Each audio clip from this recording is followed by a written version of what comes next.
फुलं लागायला लागली किंवा काही लहान कपाशीला.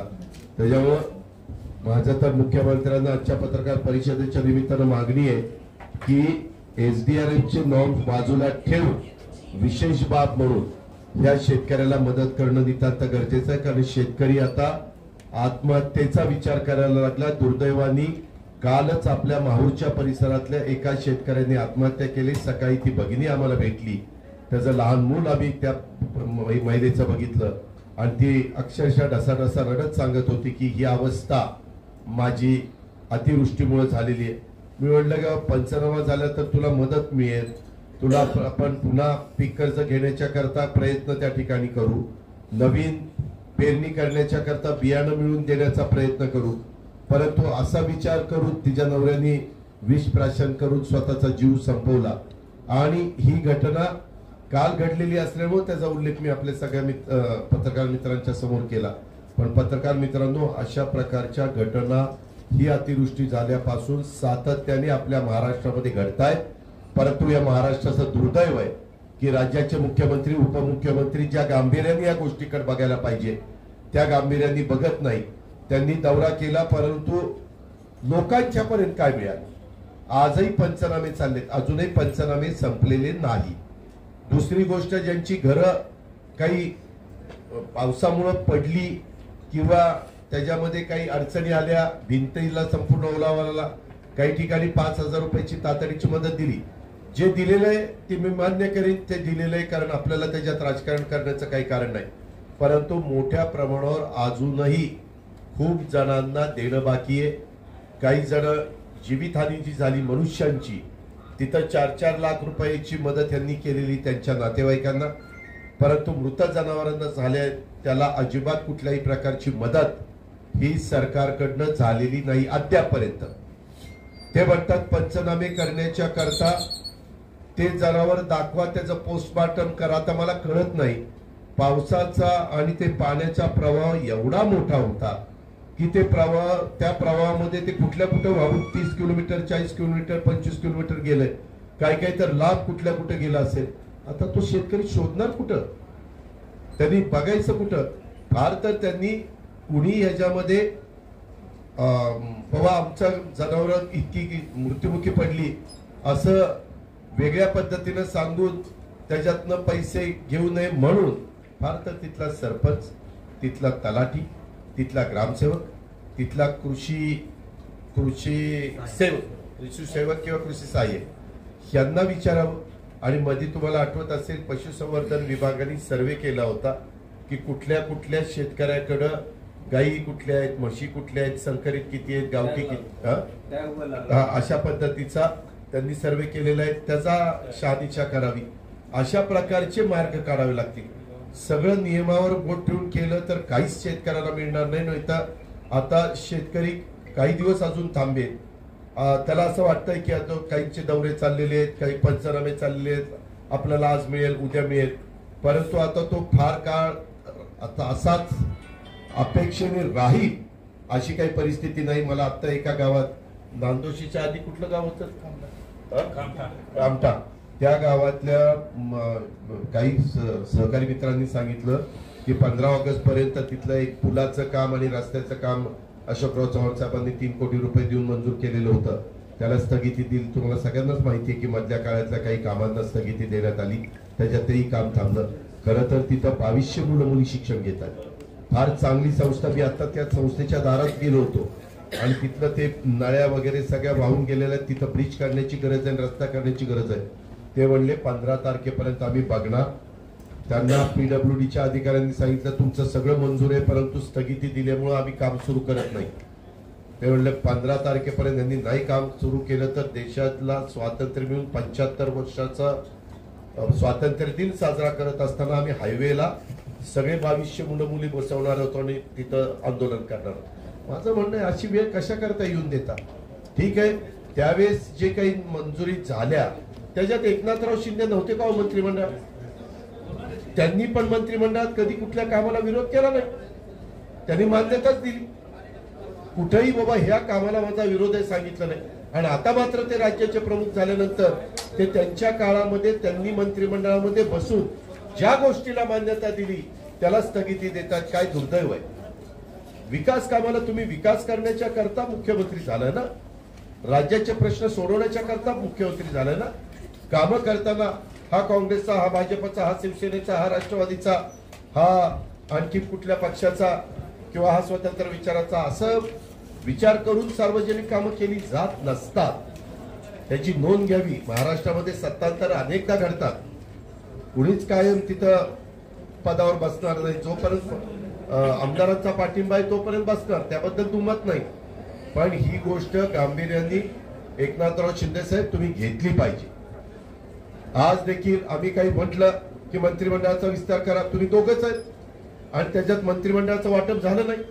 पत्रकार मित्रांनो, आज सगळी खाती हे एकट्या एकनाथराव शिंदेच्या नेतृत्वाखाली चालली. पत्रकार मित्रांनी सांगावं, आपल्या उपमुख्यमंत्र्यांकडे कुठली खाती? कुठलंच नाही. खाते वाटप झालंच नाही. मागे 7 लोकांचं मंत्रिमंडळ होतं तेव्हाच खाते वाटप झालं होतं. त्याच्यात एकनाथराव पण होते, छगन भुजबळ होते, जयंत पाटील होते, सुभाष देसाई होते, त्याच्यामध्ये मला वाटतं बाळासाहेब थोरात होते आणि नितीन राऊत होते. असे सगळे मान्यवर होते. सगळेजण तोलामोलाचे होते. त्यांची ताकद होती आणि त्या काळामध्ये असं काही नैसर्गिक संकट नव्हतं. काही मागणी केली की हे काय सांगतात, कुणीतरी उठायचं. यांच्याही काळात नव्हते का 7 मंत्री 5 मंत्री? अरे तुलना काय करता? आमच्या काळामध्ये काही चुकलं असेल तर तुम्ही दुरुस्त करा ना, त्याला बोट कशाला दाखवता? आज तिथं शेतकऱ्याला कशी मदत होईल ते बघा. त्याचं पालकमंत्री नेमल्यानंतर त्या जिल्हाधिकाऱ्याला आणि प्रशासनाला एक आधार मिळेल ते बघा. ते तर कुणी बघतच नाही. आणि यांचे इतर ठिकाणीच कार्यक्रम चाललेले. सत्कार स्वीकारतात. अरे तुम्ही सत्कार, आपली जनता आज जीव देतीये, आपले शेतकरी स्वतःचं जीवन संपवताय आणि तुम्ही सत्कार स्वीकारताय. ही महाराष्ट्राची परंपरा आहे. ही महाराष्ट्राची वडीलधाऱ्यांची शिकवण आहे. याचा विचार महाराष्ट्रातल्या जनतेने पण केला पाहिजे. आणि आता जे राज्याचे मुख्यमंत्री झालेत आणि उपमुख्यमंत्री झालेत त्यांनी पण त्या ठिकाणी केला पाहिजे. इतर पण अनेक प्रकारचे प्रश्न आहेत. कारण इलेक्ट्रिकचं पण खूप नुकसान झालंय. ट्रान्सफॉर्मर पाण्यामध्ये गेलेले आहेत, लाईटचे खांब वगैरे तुटलेले आहेत, पडलेले आहेत. तुटलेले म्हणण्यापेक्षा पडलेले, लाईटच्या तारा तुटलेल्या आहेत आणि तिथेही मोठ्या प्रमाणावर गँग पाठवली पाहिजे तारा उडायला, खांब उभे करायला.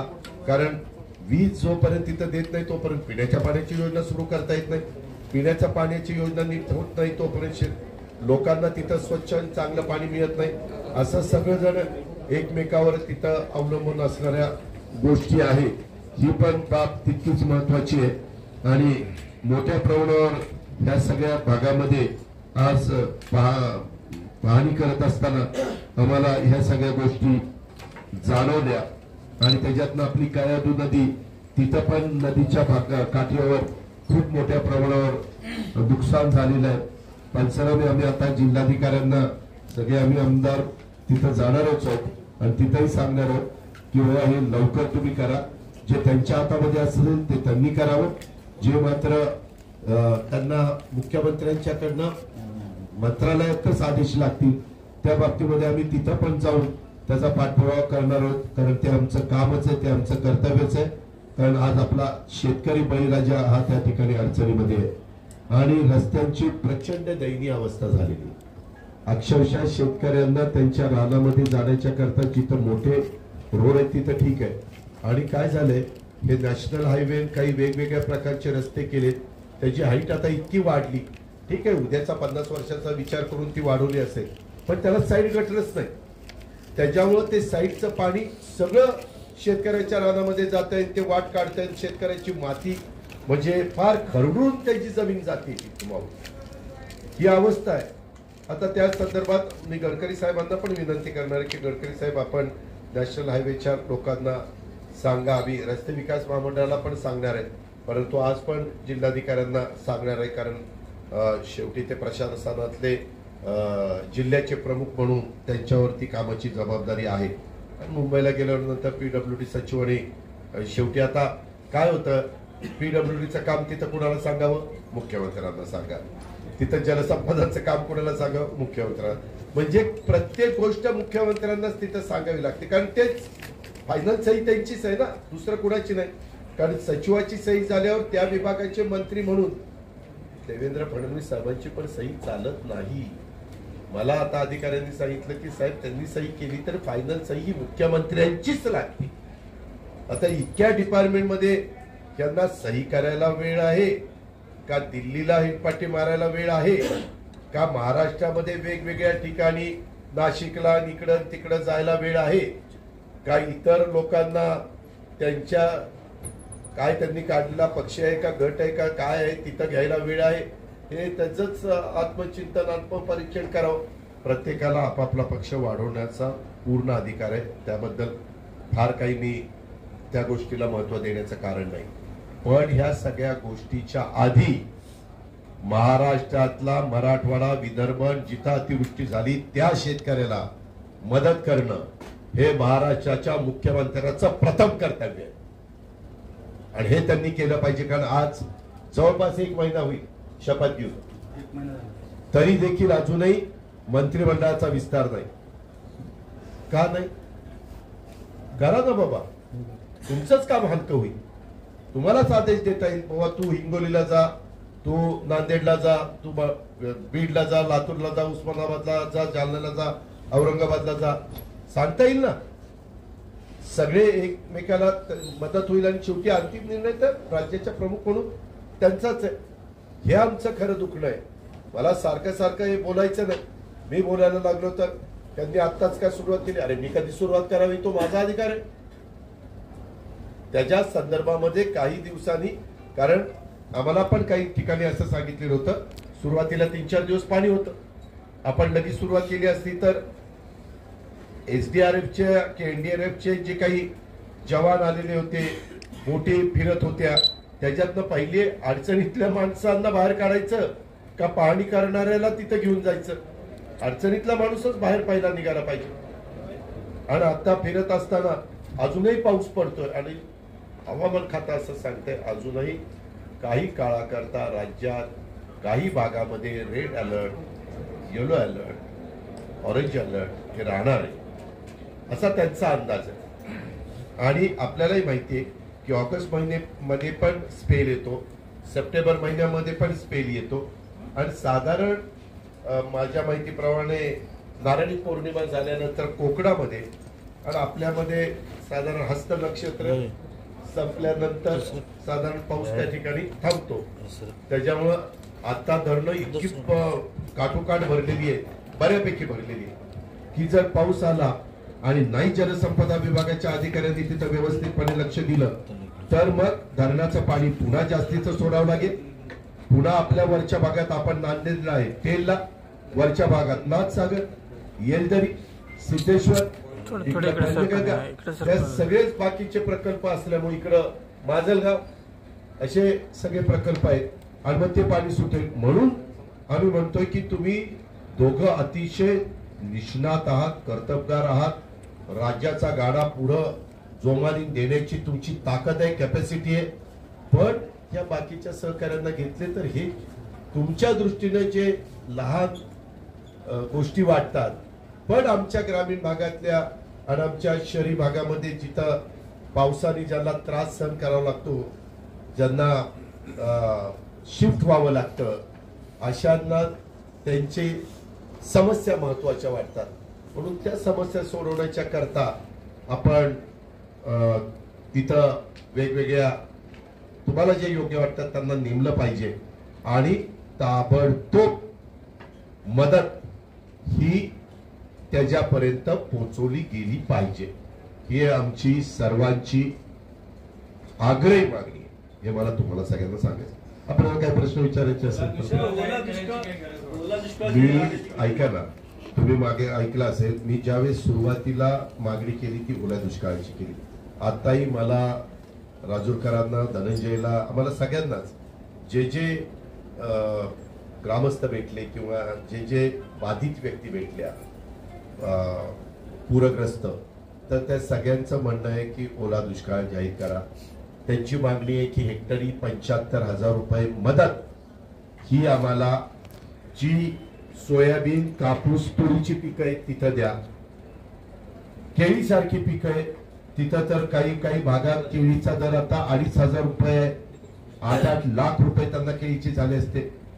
ह्याचा कृषी विभागाने आणि मुख्यमंत्र्यांनीच विचार त्या ठिकाणी करावा की फळबागाला किती दिले पाहिजे.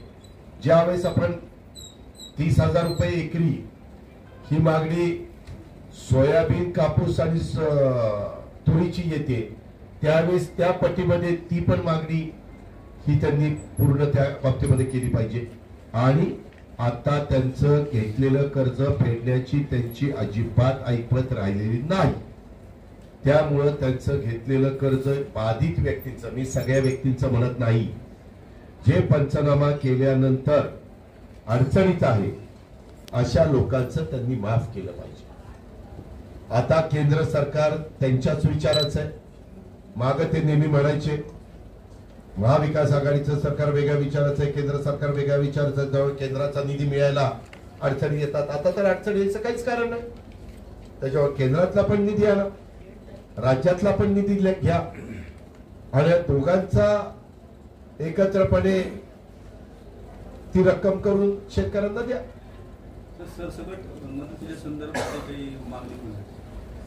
जिथं शेतकऱ्यांचं पीक गेलेलं आहे तिथं त्याला आता काही त्याच्यातनं उत्पन्न मिळणार नाही, अशांना तर दिलंच पाहिजे.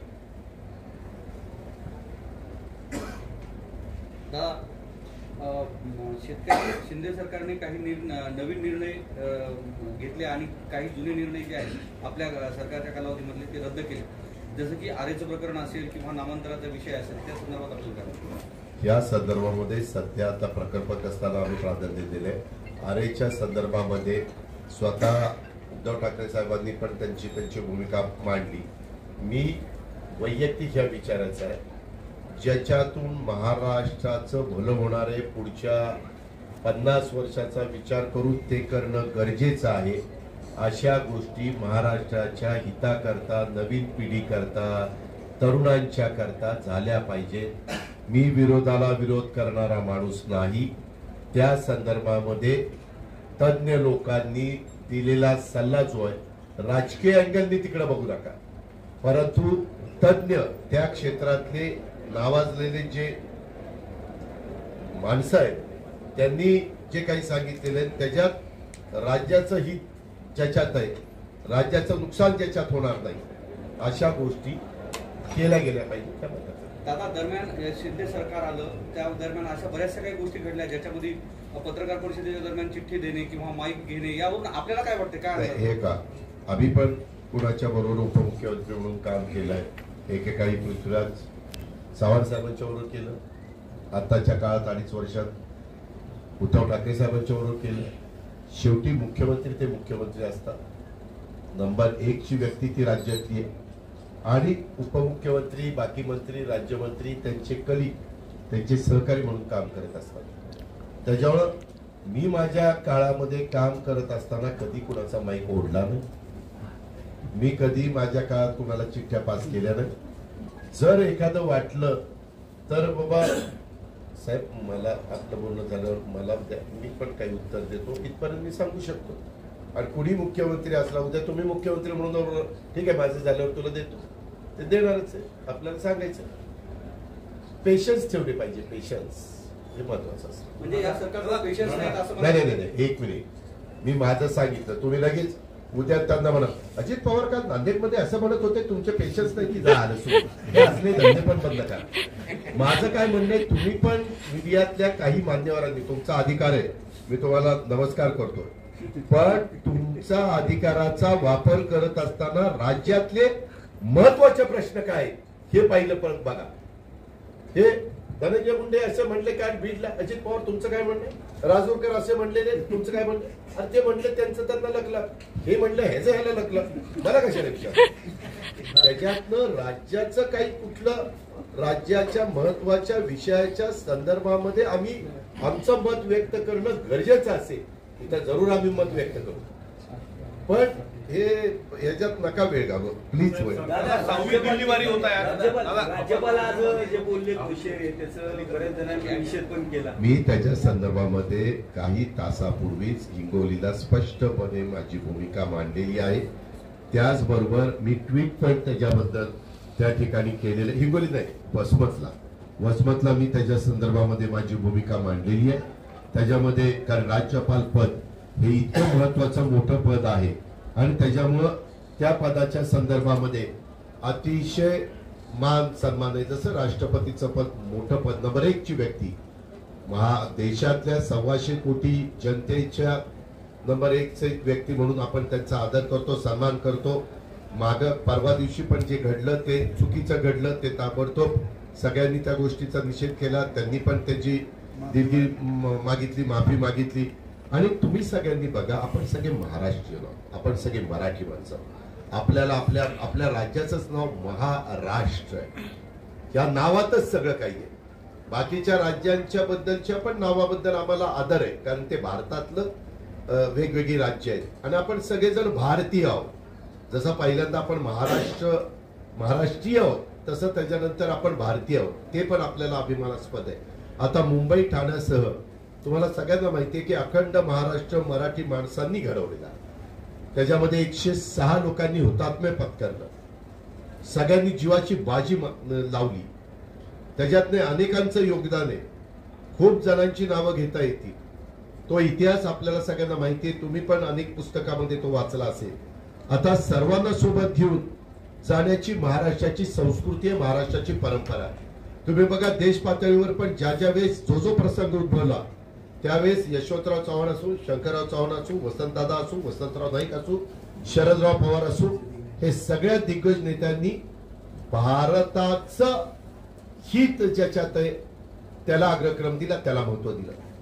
पंजाबमध्ये देखील मधल्या काळामध्ये ज्या घटना घडल्या त्याही संदर्भामध्ये आपण भारत म्हणून एक संघ त्या ठिकाणी राहिलो.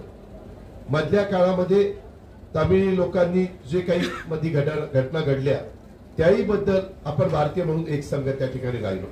किंवा ज्या वेळेस आपल्या शेजारची राष्ट्र वाकड्या नजरेने आपल्याकडे बघतात त्यावेळेस आपण सगळे बाकीचे जे काही मतभेद असतील ते बाजूला ठेवतो. नाही, भारत एक देश, भारत एक संघ राहायला पाहिजे, आपण सगळे भारतीय आहोत, या पद्धतीनं होतं.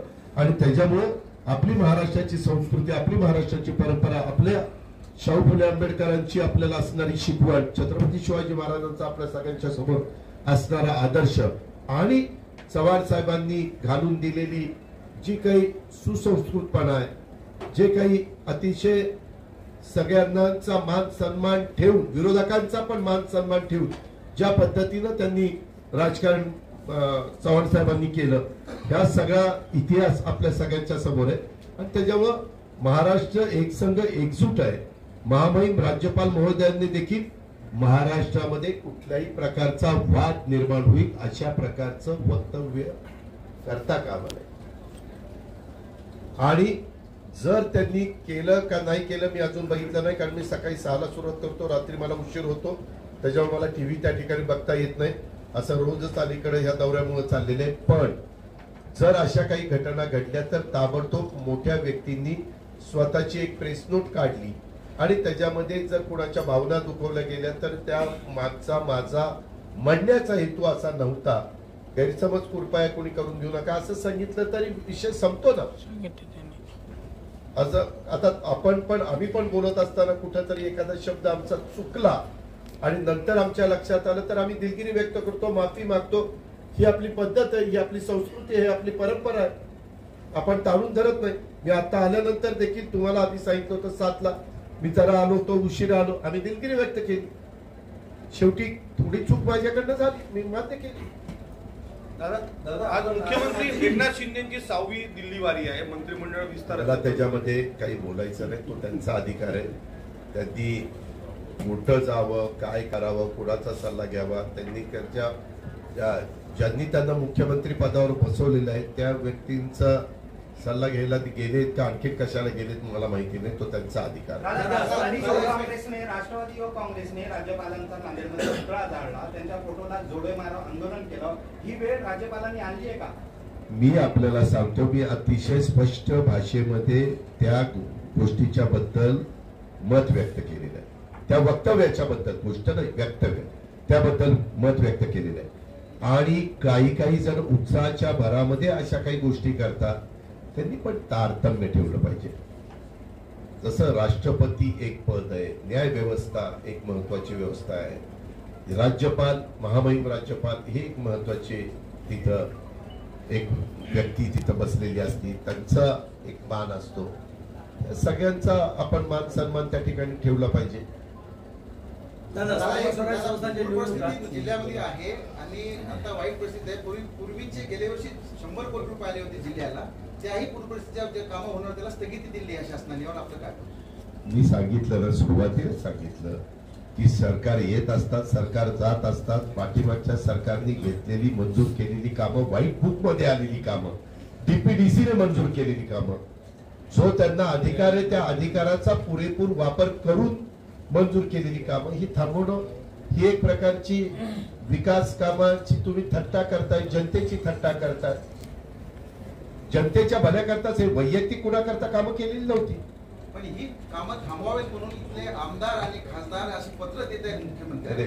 हो का, मुख्यमंत्र्यांना उद्या कुणी त्या पदावर बसल्यानंतर कुठलंही पत्र दिलं तर त्या पत्रातलं गांभीर्य वाचणाऱ्यांनी समजून घेतलं पाहिजे. आम्ही पण उपमुख्यमंत्री पदावर कामं केलेली, अनेक वेगळी पत्र आम्हालाही आलेली, परंतु त्या पत्राला कितपत महत्व द्यायचं आणि त्याची अंमलबजावणी करायची तेवढं तर मला समजलं पाहिजे ना. दादा, मराठा आरक्षण राष्ट्रवादी आहे असं वाटतं नांदेडमध्ये, परंतु ज्या 2012 मध्ये 10 नगरसेवक आले त्यानंतर राष्ट्रवादीचं अस्तित्व संपलं असं वाटते. आणि आपण जेव्हा नांदेडला येतो तेव्हाच राष्ट्रवादी जिवंत आहे असं का दिसत आहे. आणि ठीक आहे, आमचं कुठेतरी काहीतरी चुकत असलं पाहिजे, ती चूक दुरुस्त करू. जसं अल्पसंख्याक सेल आहेत आणि फादर पाटील काम दिसत नाही राष्ट्रवादीचं, फक्त तुम्ही आले तेव्हाच. जिथं चुकत असेल तिथं दुरुस्त करू. शेवटी प्रत्येक ठिकाणी वेगवेगळ्या भागात, काही भागात पक्ष स्ट्रॉंग असतो, काही भागात जरा कमकुवत असतो. असं प्रत्येकच पक्षाचं आहे, प्रत्येकच पक्षाचं आहे. आणि आम्ही आमच्या पक्षाचं काम करत असतो, तिथं आणखीन ते चांगलं होण्याच्या करता की काही खबरदारी घ्यायची ती खबरदारी घेऊ. आपला मोलाचा सल्ला मी लक्षात ठेवतो. महाराष्ट्र के अंदर राजकीय पार्टियां जो है हिंदुत्व की बात कर रहे हैं, तो यहाँ के महाराष्ट्र के मुसलमान किसकी तरफ देखना चाहिए? राजीनामा भी दिए, हर कोई पार्टी जो है हिंदुत्व की बात कर रही है, मुसलमानों की बात करने वाली कोई पार्टी रही है नहीं. हमारी जो पार्टी थी है, हम कांग्रेस, हम सब सेक्युलर विचारों के लोग हैं, सर्व धर्म समभाव, ऐसे रास्ते से हम चलते हैं. बाकी लोगों ने कैसा चलना कैसा नहीं चलना वो उनका. तो सर, आपने जो है मुस्लिम रिजर्वेशन के लिए रूल पास किया था, कमीशन बनाए थे, लेकिन उस पर आज तक अमल नहीं हुआ. आपका 2.5 साल गया, उसमें भी कोई काम नहीं हुआ. 2.5 साल में कांग्रेस का या राष्ट्रवादी का चीफ मिनिस्टर नहीं था, इसीलिए नहीं हुआ. नहीं, ना सत्ता में सर, आप सत्ता में थे ना. नहीं, एक मिनट, हम अलग अलग विचारों के लोग थे. हमने, सोनिया गांधी ने, शरद पवार जी ने, उद्धव जी ठाकरे साहब ने, जब हम एक होके काम करने का फैसला किया, गवर्नमेंट चलाने का फैसला किया, तब ऐसा हमने तय किया था जो इशू के बारे में एक दूसरे में मतभेद हो वो इशू थोड़े से साइड पे रखेंगे और जो इशू से तीनों का एकमत है वो इशू आगे चलाएंगे. पहली बार जैसे शिवसेना की स्थापना हुई, कितने 50 साल से ज्यादा साल हो गए, उसके बाद पहली बार ये 3 पार्टियां, सबको ताज्जुब हुआ, पूरे भारत देश में ताज्जुब हुआ कि कैसे कांग्रेस और शिवसेना एक साथ गवर्नमेंट चलाएगी.